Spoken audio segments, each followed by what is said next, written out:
Fidèles amis de Nord Bénin TV, bonsoir. Démarrons ce rendez-vous de l'actualité par cette découverte macabre enregistrée à Sinandé ce lundi 8 février 2021. Le corps sans vie d'un bébé a été retrouvé dans une fosse septique pleine de matière fécale au complexe scolaire de Niarogando. La police alertée est descendue sur les lieux pour les constatations d'usage et le corps inanimé du bébé retiré a été inhumé. Les enquêtes se poursuivent pour faire lumière sur ce acte inhumain. Parlant toujours d'actes inhumains, Gani Osoglo a été victime d'une agression alors qu'il se rendait dans sa ferme dans la nuit du 5 au 6 février 2021. Sur ce fait d'attaque où l'opposition soupçonne un acte politique, la colistière du président Talon donne la position du camp auquel elle appartient. Nous qui sommes de la mouvance et qui présentons le duo dont je fais partie, nous sommes des apôtres de la paix.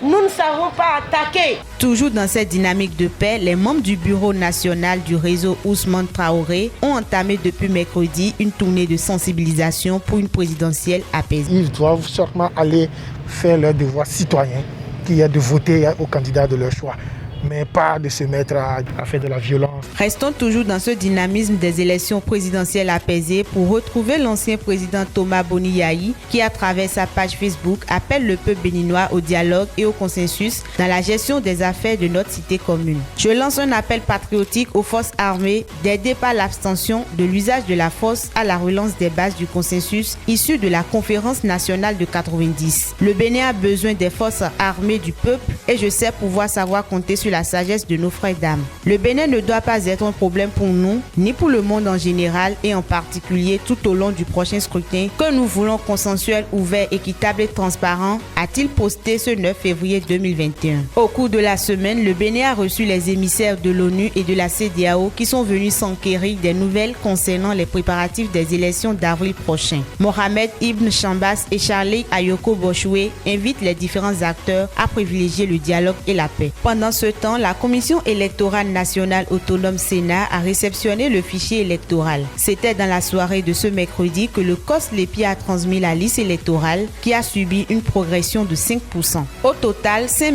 523 524 électeurs béninois de l'intérieur et de la diaspora, dont 287 915 nouveaux électeurs, sont attendus aux urnes contre 4 millions en 2016. Atterrissons au stade municipal de Parakou où les Buffles du Borgou ont pris le dessus sur les Panthères de Djougou. 1-0, c'est le score ayant sanctionné ce derby de la 4e journée du championnat national. C'est sur ce somptueux coup franc de Roland Junior Biakou que nous refermons cette revue de l'information. Bon week-end et surtout bonne fête de l'amour, cher Toutoro.